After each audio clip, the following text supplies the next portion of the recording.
Muito bem, liguei o som. Espero que vocês estejam crescendo bem e aprendendo. Eu acho que seria bom diminuir o vento, que eu acho que está saindo barulho do vento. E com isso nós vamos dar continuação ao nosso ensino. A homilética, ela é uma matéria que ela vai trazer para cada um de vocês, né, como, né, trazer a mensagem, como alcançar a pregação de uma maneira que vocês não venham se perder. Então, se você colocar em prática o que está sendo ensinado, você vai ter um bom sermão, você vai conseguir falar em público bem e não vai se perder. Diz aqui, métodos gerais de exposição dos sermões são: número 1, a descrição. É a exposição analítica detalhada, participar e minuciosa de um objeto, coisas ou pessoa. É a forma de dizer como uma coisa é em detalhes. No número 2, a narração. É a exposição dos fatos no modo como eles aconteceram. O narrador se limita a dizer as coisas como elas se derem. É o método típico dos cronistas, do repórter, do historiador, da testemunha fiel a si mesmo e aos outros. E a dissertação é a exposição discursiva onde os fatos são analisados sentido a opinião do autor ou pregador. Então, quando está se pregando e fazendo a exposição de uma mensagem, cada pessoa ela tem um estilo, né? Nem todos que pregam têm os mesmos estilos.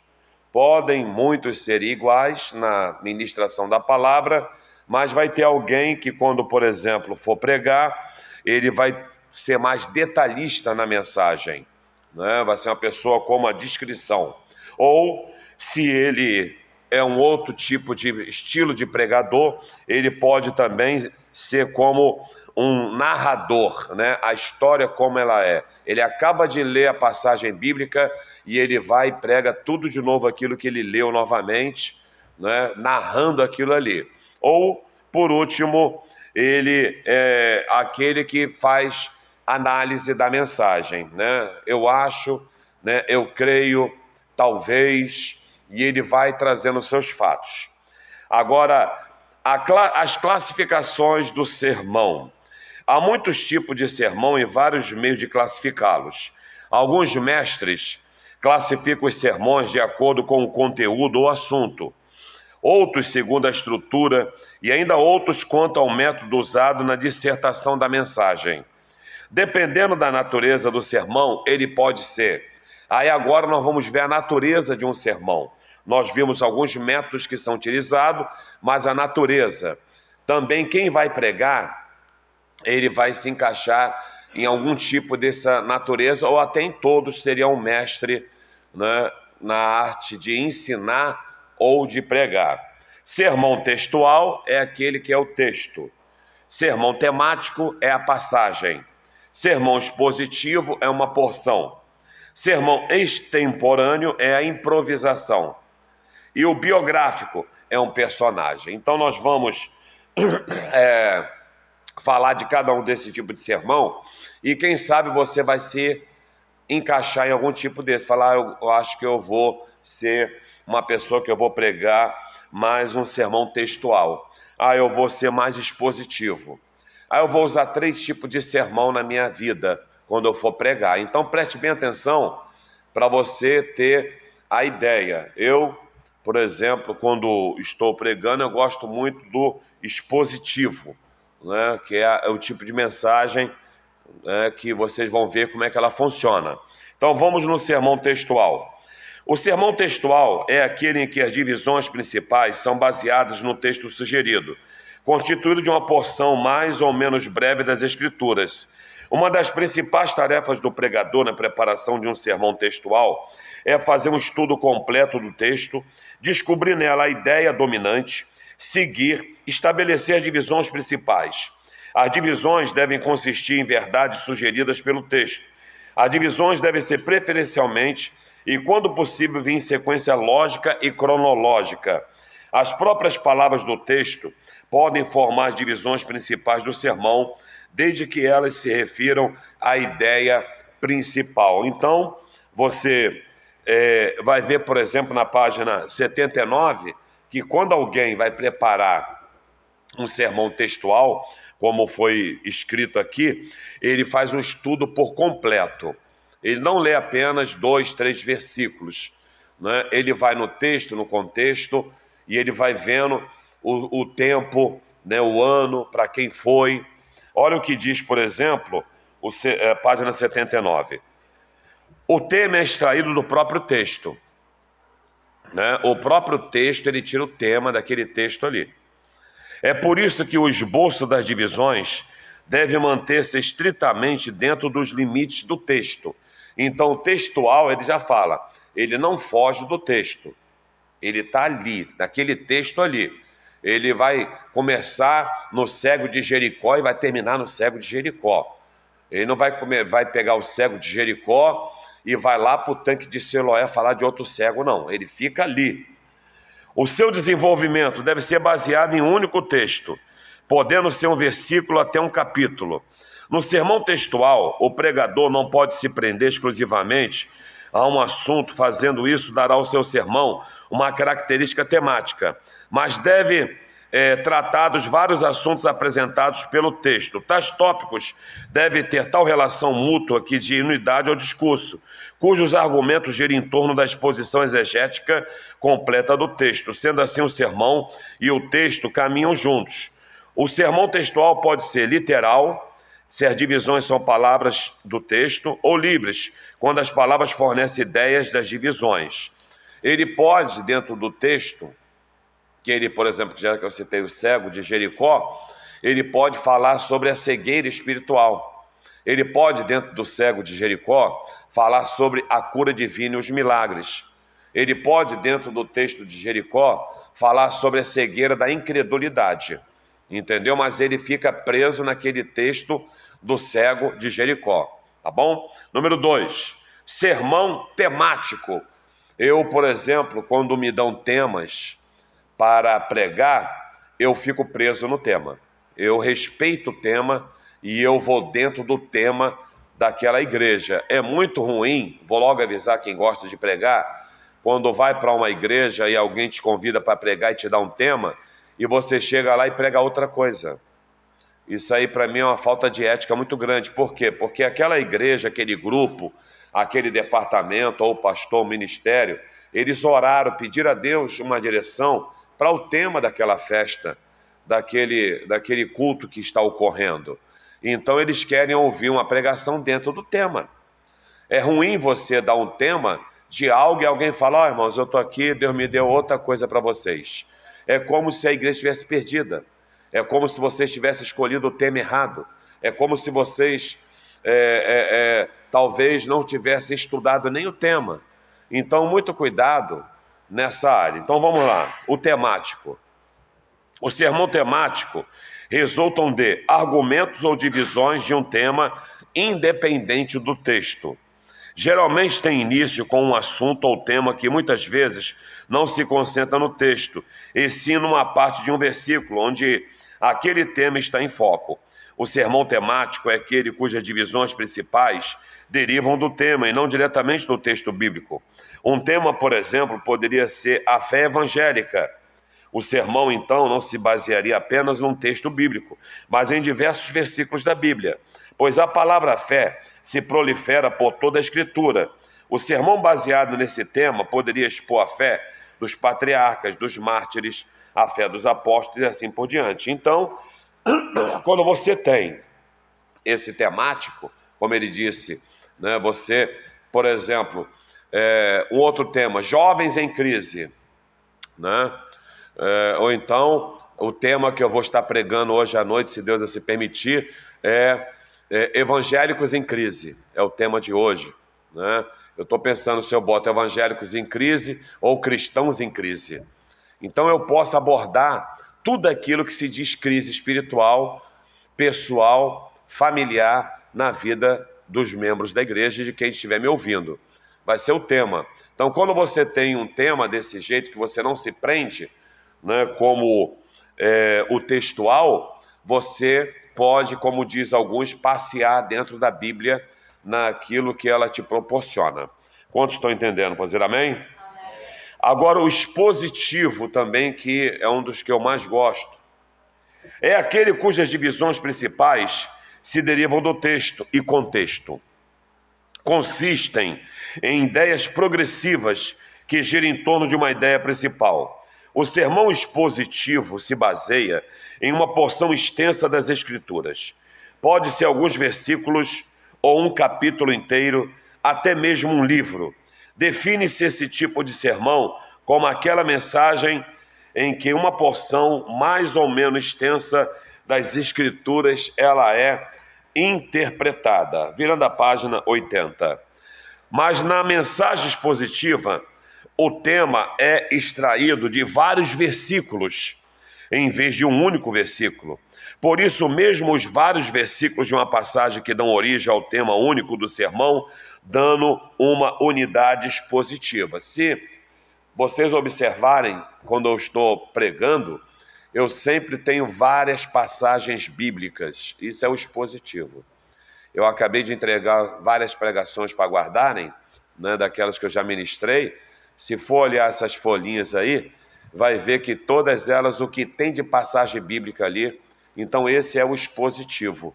Aí ele fala aqui, isso significa que um sermão expositivo, preste atenção, não precisa focar apenas em um ou dois versículos. Tá vendo? Por isso que eu gosto do expositivo. Segundo, não precisa apresentar argumentos exegéticos, complexos ou uma interminável contextualização histórica. Você não se prende à história. Nada disso. Você vai pregar naquele assunto que você deseja e vai focar nele. Por isso que eu gosto do expositivo. Você tem muito mais liberdade. O terceiro, não precisa ser seco, sem vida ou distante da vida das pessoas. Por isso que, por exemplo, a maioria dos temas que eu ministro, ele vai muito para caráter, pessoas, né? Vai muito no espiritual das pessoas. Não confunde o ponto principal da passagem com qualquer aplicação legítima daquela passagem. Isto é, não usa um versículo para dizer o que você quiser dizer. Você não se prende a um versículo apenas, né? Você, por exemplo, vai falar de amor. Aí você não se prende só em Deus amou o mundo, né, de tal maneira. Mas quando você fala assim, amor, um tema para você, olha, o tema da igreja é amor. Aí você fala, amor de quê? Amor. Aí você fala que eu quero falar de amor de pai para filho. Eu quero falar do amor de Deus. Eu quero falar de amor de casais. Eu quero falar do amor do próximo. Eu quero te falar de amor que tudo sofre, né? Outra, ao invés disso, ele toma uma passagem da Escritura, curta, média ou longa, e mostra quão dramaticamente importante é o significado primário daquela passagem para o mundo de hoje. Então, se você, por exemplo, observar a pregação expositiva, o pastor ele não se prende muito a vários versículos na hora da leitura bíblica. Ou ele lê só um versículo e depois ele deixa os demais para as pessoas estarem acompanhando. Tá bom? Agora vamos ver o sermão extemporâneo. O que é o extemporâneo? O improvisado. Alguém já teve que pregar, improvisou? Né? Alguém já foi pego de surpresa e não tinha um sermão e teve que improvisar na hora? Isso já aconteceu comigo uma vez, de um pastor, eu acho que eu já falei isso aqui, ele me deu um tema para eu pregar e eu preparei dentro do tema daquilo que ele me pediu. Mas quando eu sentei do lado dele na igreja, ele falou comigo outra coisa. Só que eu também fiquei quieto, eu não falei com ele, mas você me deu outro tema. Aí eu fiquei quieto, eu falei, bom, agora é com o Espírito Santo aqui mesmo. E o culto está lá e eu estou com os olhos fechados, pensando na mensagem. E graças a Deus deu a mensagem naquela noite e várias pessoas ainda aceitaram a Cristo como Salvador. Então vamos ver. Esse tipo de sermão é usado pelo povo de Deus em geral, especialmente entre os pentecostais. Por quê? é aquele que fala, já viu aqueles irmãos que falam, vou abrir aqui para ver o que Deus quer falar. Já viram isso várias vezes, sim ou não? Não é? Esse é o improvisado. É aquele que não se prepara antes, não prepara nada antes. Né? Vou abrir aqui para ler alguma coisa para os irmãos. Aquilo que ele abre, ele vai ler e vai falar. Se aquilo ali foi bom ou não para a sua vida, o problema é seu. Entendeu? Vamos lá. O sentido técnico desse termo significa, primeiramente, falar sem preparação prévia. Simplesmente com os recursos do momento. Falar de improviso. Muitas vezes, as palavras proféticas de Jesus se cumprem até nesse sermão. Naquela mesma hora, vos seja ministrando o que haveis de dizer. O pregador pode observar o efeito de suas palavras à medida em que vai falando e propositalmente altera suas formas de expressão, bem como o modo de anunciação de acordo com seu próprio sentir e de acordo com o sentir de seus ouvintes. Nesse tipo de sermão, o pregador pode aproveitar as ideias que lhe ocorrem no momento. Isso não quer dizer que não devemos ter um esboço. Sim, devemos ter um esboço já arrumado na mente e ficar à mercê da inspiração do Espírito Santo. E foi então o que aconteceu comigo nesse dia. Veio na mente o tema, como é que eu ia estar pregando ali na hora, o que eu ia ministrar para os irmãos. Eu também faço muito isso antes de orar os enfermos. Eu preparo ali na hora, eu abro o texto e eu vou ministrando para eles na hora, né? Para que as pessoas venham despertar a fé para a oração da cura divina no milagre. Eu não apenas chamo à frente para orar, eu faço mais ou menos uma ministração, igual diz minha oferta, não tem? Eu faço uma ministração de fé, de cura e de milagre, para a pessoa vir à frente e receber o seu milagre. Bom, vamos lá. Sermão biográfico. O sermão biográfico é um tipo específico de sermão que tem por objetivo expor a vida de algum personagem bíblico como um modelo de fé e exemplo de comportamento. O sermão biográfico é aquele que é construído em torno de uma pessoa e não de uma verdade central. A biografia trata primeiramente de pessoas e incidentalmente de eventos, enquanto que na história a ênfase se inverte. Assim, o sermão biográfico é aquele que lida com personagens bíblicos e com os eventos dos quais eles são protagonistas. Vê-se facilmente que grande parte das narrativas das Escrituras pode servir a esse propósito, para a pregação de sermões biográficos, uma vez que há 2.930 diferentes personagens nas Escrituras. Quer dizer, você tem aqui, dentro da Bíblia, quase 3.000 pessoas, né, de nomes e de histórias, de pessoas. Por exemplo, quem está usando a revista da CPAD, nós estamos estudando na Escola Bíblica Dominical o livro de Ruth e Esther. Esse é o tal do biográfico, quando você pega a história de alguém, ou a história de Jó, ou a história de Paulo, né? Você também pode pegar. Então, quando você vai preparar um sermão biográfico, você vai usar a vida de alguém para ministrar as pessoas. Amém? Agora, vamos então, após ver os tipos de sermões que nós vimos aí, que foram 5, vou repetir para vocês, que foi o textual, o temático, expositivo, extemporâneo e biográfico. Nós vamos agora ver como é que se divide um sermão. Você vai escrever, ou você vai colocar no celular, ou no tablet, notebook, netbook, no telão da igreja, né? Quando eu venho dar culto de doutrina, eu boto muito no telão. Como é que ele se divide? As partes que compõem o sermão. Título. Vamos lá. O título, como sabemos, é a primeira parte do sermão. A função do título é chamar a atenção e atrair as pessoas para o assunto. Ele dá nome ao sermão como uma peça literária. Não devemos confundir o título com o tema. O título dá nome ao conteúdo. O tema dá nome ao assunto em discussão, ou seja, o tema é o que se fala no texto. O título é o nome do texto. O título deve ser bem sugestivo, para que possa despertar atenção ou curiosidade.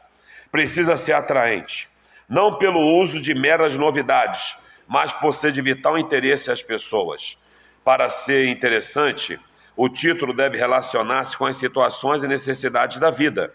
Muitas circunstâncias, tanto interna como externa, influenciam a vida e o pensamento da igreja ou do auditório em geral, como, por exemplo, o que nós vamos ministrar hoje, né? Evangélicos em crise. Vai falar para pessoas. Então você tem que tomar cuidado com os títulos ou os seus temas. Tá? Nós vamos ver mais à frente pessoas que usam alguns títulos ou temas muito negativos. Por exemplo, 3 coisas que Deus não faz. É melhor botar o quê? 3 coisas que Deus não faz ou 3 coisas que Deus faz?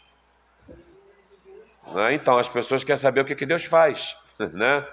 Então, existe muita coisa aí que eles inventam e acaba trazendo a recepção, né? É igual você vai criar um tema para festa de jovens, né?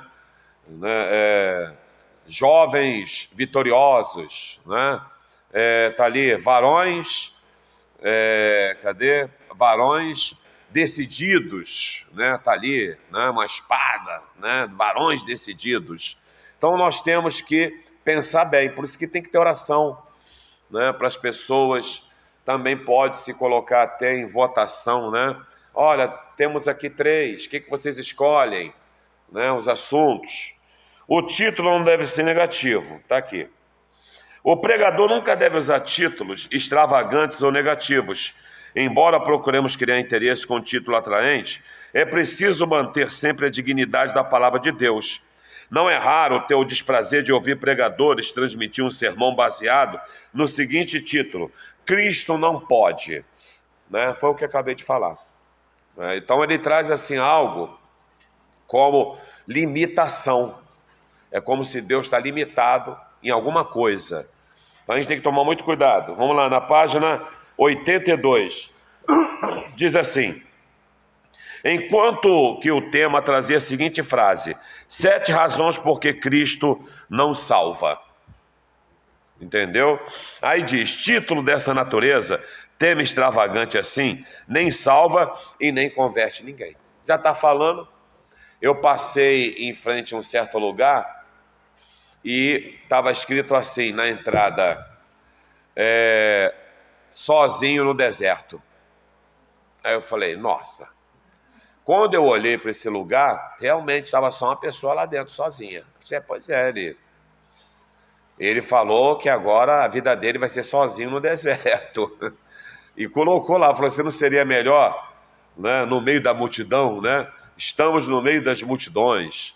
Então, muito cuidado, né? Nós vemos muita coisa, até nomes de igrejas aí, e interessante. Outro dia saiu na revista, eu acho que foi Isto É, ou Veja, nomes de igrejas, né? Tinha uma lá, se eu não me engano, a igreja do pastor Sassá Motema, né? Estava lá, né? E tinha outra, a igreja Lençol, que cobriu o Lençol de José de Arimateia, que cobriu o corpo de Jesus. Era o nome da igreja. A outra era, essa eu achei mais interessante de todas, o Cuspe de Jesus. Né? Era o nome. Né?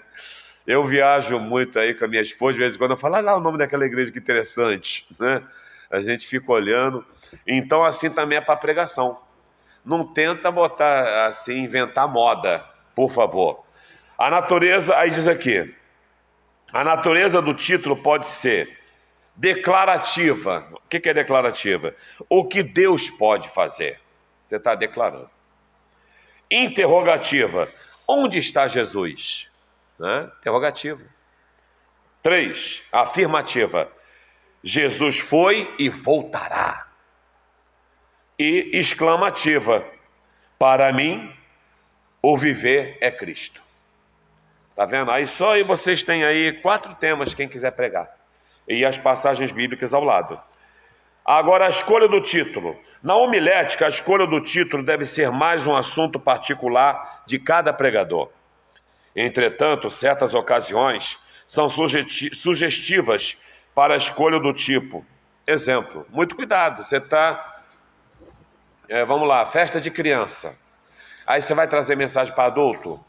Aí alguém já falou assim para mim uma vez, não, é porque foi pregar para as tias que estavam presentes. Aí eu pensei, e as 95 crianças que estavam aqui dentro, faz o que com elas?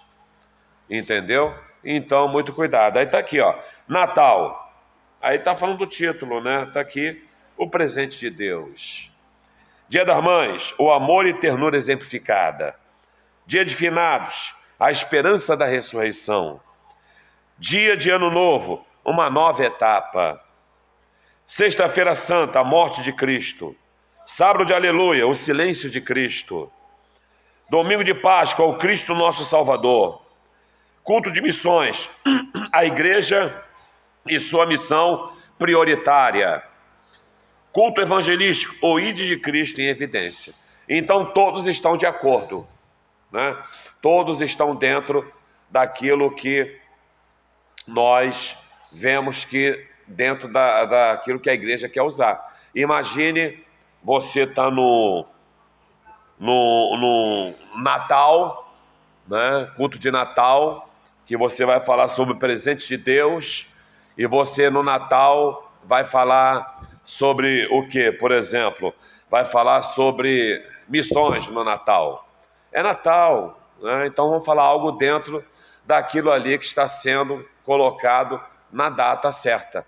Eu, por exemplo, quando vou para o dia de Finados, dia 2 do cemitério pregar, eu falo sobre vida eterna, ressurreição de mortos, eu falo sobre a morada no céu, eu falo sobre não se turbe o vosso coração, né? Eu falo sobre tristeza que Deus pode transformar em alegria e assim sucessivamente. 2. Tema. O tema é a segunda parte do sermão e vem depois do título pela ordem correta. É a síntese do assunto em discussão. Vem numa palavra grega, tema, que significa ponho, coloco, guardo, deposito, trazendo assim a ideia de algo que está dentro ou no meio de alguma coisa. Dentro do sermão, em síntese, é exatamente esta a posição do tema. Sua posição técnica no sermão encontra-se entre o título e o texto. Vamos ver na página 83. O tema e sua função. A função do tema é sintetizar o assunto e personificá-lo. Por isso, o tema é o nome do assunto que vamos tratar, ou síntese do conjunto deles. Enquanto que o assunto, corpo do sermão propriamente dito, vai ser a argumentação ou conteúdo do tema. Em razão do tema estar sempre bem perto do título, alguns mestres da oratória chegaram até a sugerir que o tema deveria vir antes do título e não depois. É verdade que em algumas passagens ou assunto da Bíblia, isso parece lógico, mas em outras não. Portanto, o tema deve sempre vir depois do título e não antes. Em alguns casos, o tema pode servir de título. Isso é natural. Exemplos. Numa dissertação sobre a morte de Cristo, o tema geral seria a morte de Cristo, enquanto que nesse caso o título viria depois com a seguinte frase: os sofrimentos de Cristo. O tema viria primeiro e o título depois, sem que alterasse as regras do procedimento. Mas no contexto prático, o título deve vir mesmo em primeiro lugar. Exemplo. Está ali então, varões decididos, né? É o título da festa da igreja. O que o pregador vai ministrar para os varões com o título Varões Decididos? Bom, queridos, dentro do título aí que a igreja escolheu, o nosso tema nessa noite vai ser A Decisão é Sua. Aí ele vai pegar uma passagem bíblica pregando sobre decisões pessoais. Ele não pode fugir daquilo que é o título. Então, todo tema, ele tem que estar de acordo com o título. Tá bom? Muito cuidado, você chegar, alguém falar assim, olha, Outubro Rosa, é Outubro Rosa, né? Outubro Rosa. Aí você vai falar de Novembro Azul, né? Nada a ver, tá? Dia das Crianças. Aí você vai falar sobre idosos. Não. Então, dê o título, você quer botar um tema dentro daquele título, não foge daquilo que deram para você do título, tá? Por exemplo, nós estamos no ano de Derrubando Gigantes. Você pode ali, dentro desse ano da igreja, trazer qualquer tipo de assunto que seja gigante, né? Exemplo, derrubando gigantes, como vencer a ganância, a usura, como vencer tanto o pecado, né, que seja o gigante, tá bom? Vamos lá. 3, diz assim: o texto ou a porção refere-se à passagem bíblica em síntese, ou no seu todo, usado pelo pregador para a fundamentação do sermão. O vocábulo deriva-se do latim testere, que significa tecer. Figuradamente, quer dizer reunir, construir, compor, dando a ideia de expressar o pensamento do discurso. Na leitura, texto é tudo que está escrito. Na homilética, texto é o nome da porção curta da Bíblia, que se toma como base para um sermão. É o que eu acabei de falar, tá bom? Então nós temos a base e nós temos que saber e entender que eu não posso fugir dessas coisas. Tá dando para entender bem, sim ou não? Aí você vê assim, nossa, essas matérias parecem tão chata, mas isso é a base de quem quer falar de Cristo. Aí você vê que as pessoas que não estudam falam bobeira no microfone, não instrui ninguém, não molda o caráter de ninguém, não ensina o caminho do céu, não prega corretamente, não tem crescimento espiritual.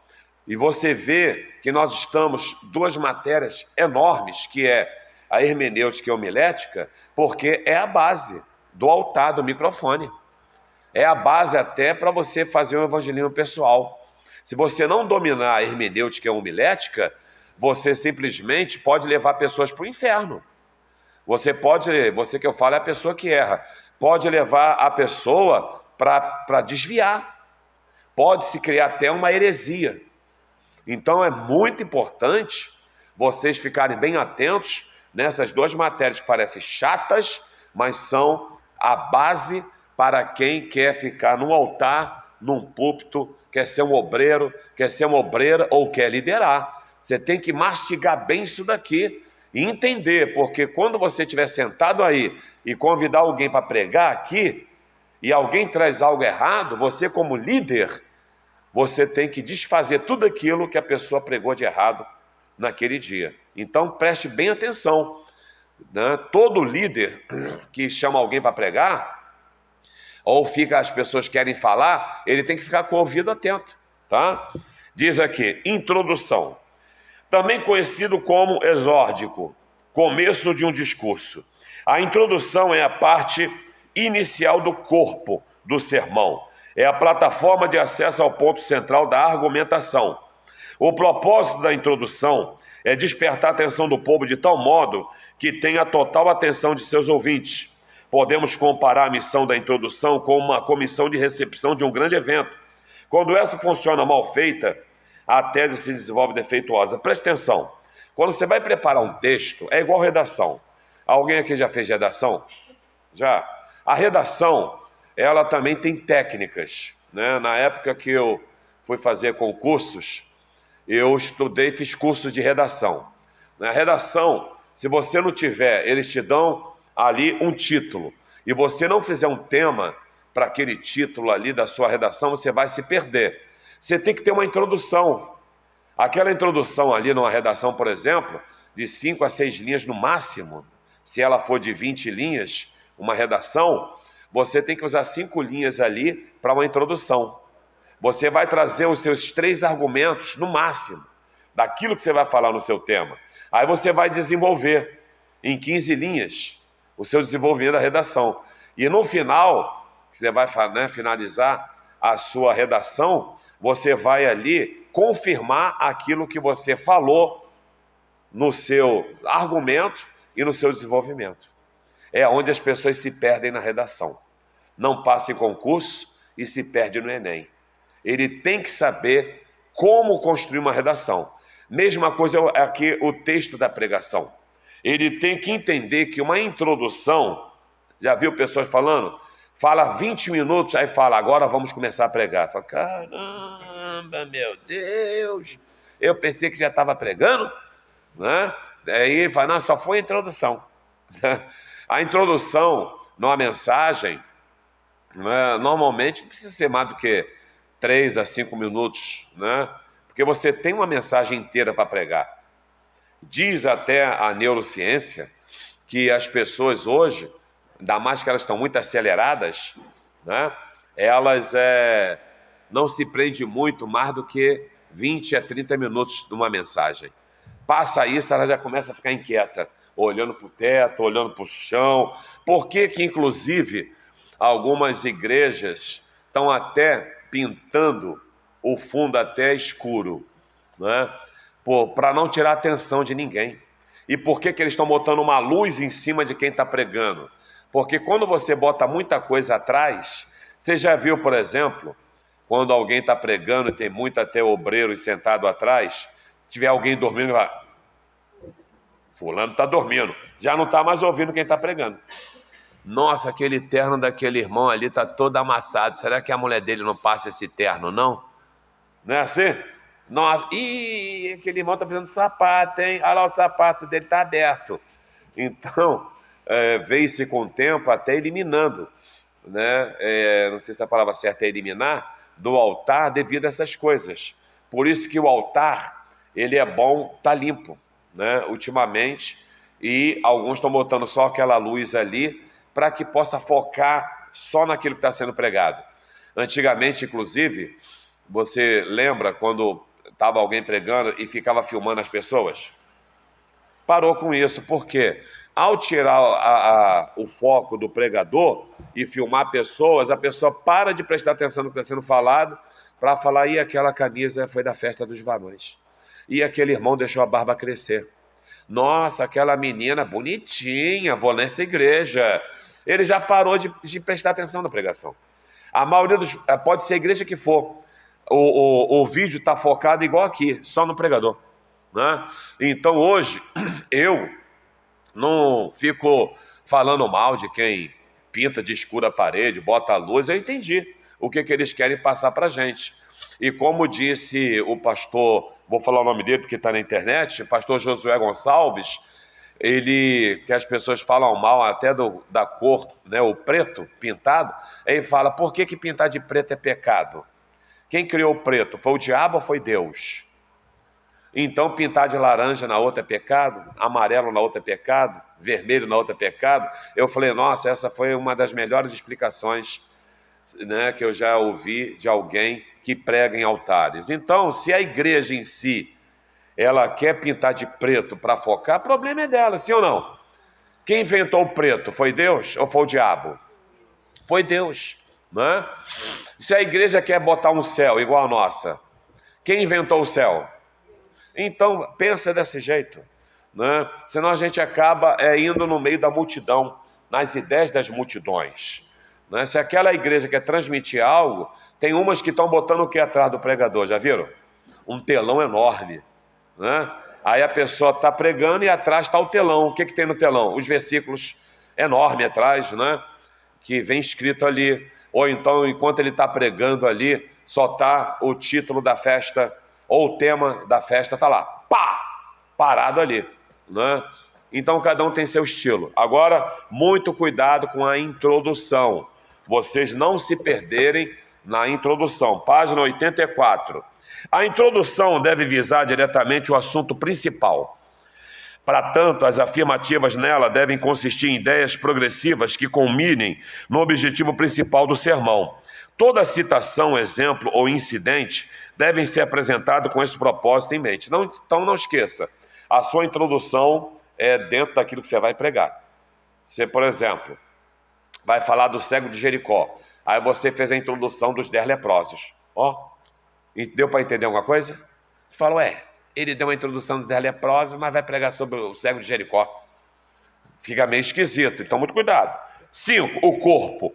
O corpo do sermão, conforme soa melhor em termos práticos entre os pregadores cristãos, é o conjunto de ideias, de provas ou argumentos arrolados pelo pregador. Foi o que eu falei, os argumentos. Lembra da redação? Você tem que ter os argumentos para pregar.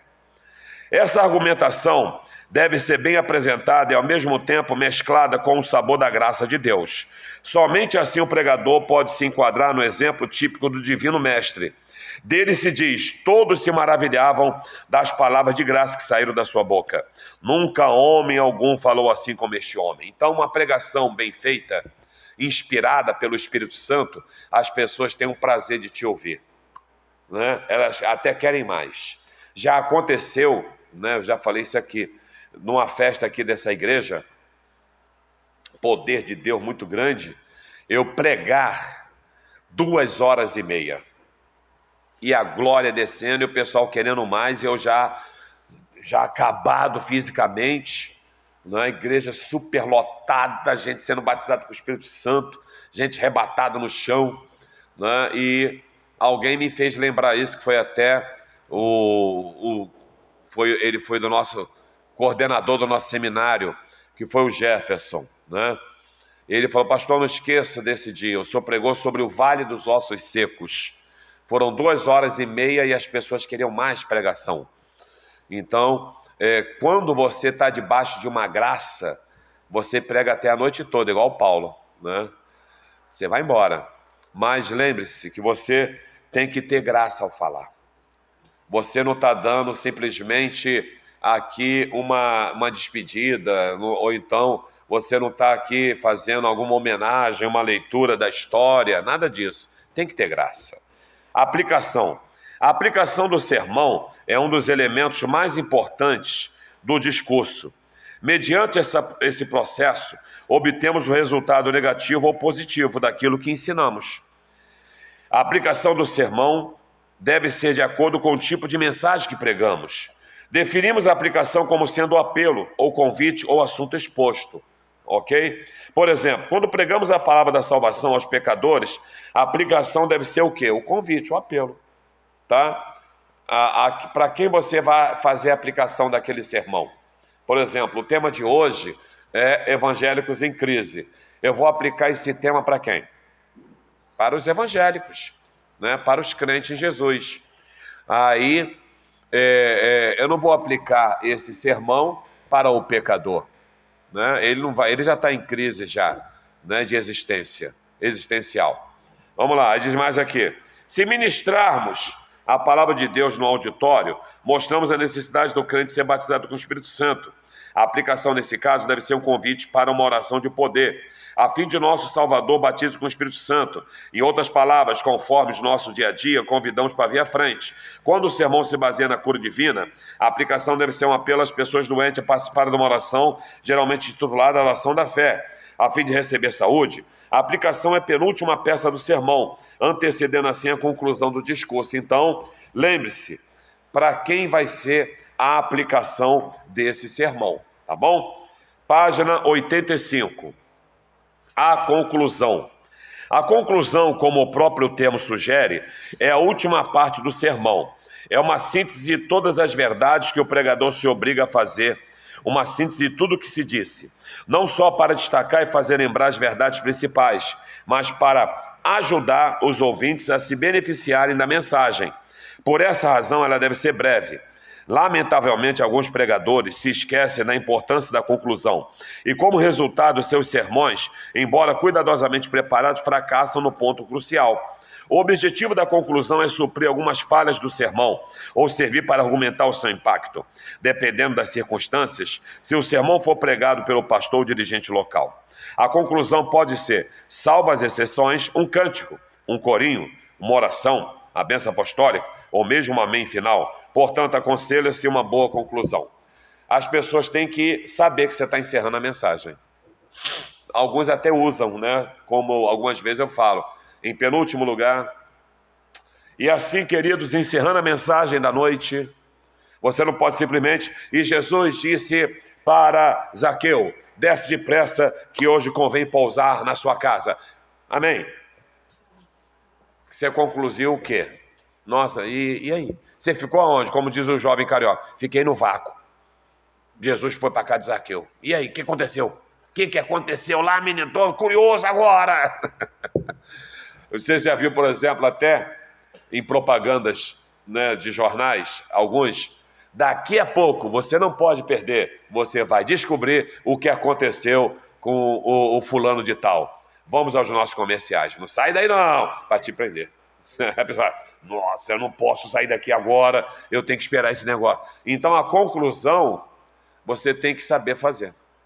Muito cuidado você começar bem e não saber terminar, né? Você tem que entender isso. Para quem você aplicou isso? Foi para os jovens? Né? Ah, eu estou querendo chamar o povo para ser missionário. A mensagem é missionária. Aí você vai chamar o povo. Vamos lá. A postura pessoal do pregador. Isso eu sempre ensinei, mas normalmente as pessoas que vêm de outras igrejas fazem isso aqui. Fazem isso aqui. Eu fico agoniado, dá vontade de dar um tapa na perna. Aqui. Nunca cruze as pernas, formando 4. Não se senta em altar de pernas cruzadas, irmãos. Você não está, você está no altar, você está num púlpito sentado, sente comodos. Tá? Outra, não se sente com perna muito aberta, como se estivesse na praça, e ainda bota os cotovelos e fica olhando o pessoal assim, ó. Na igreja, glória a Deus, aleluia. Ou então cruza as pernas e...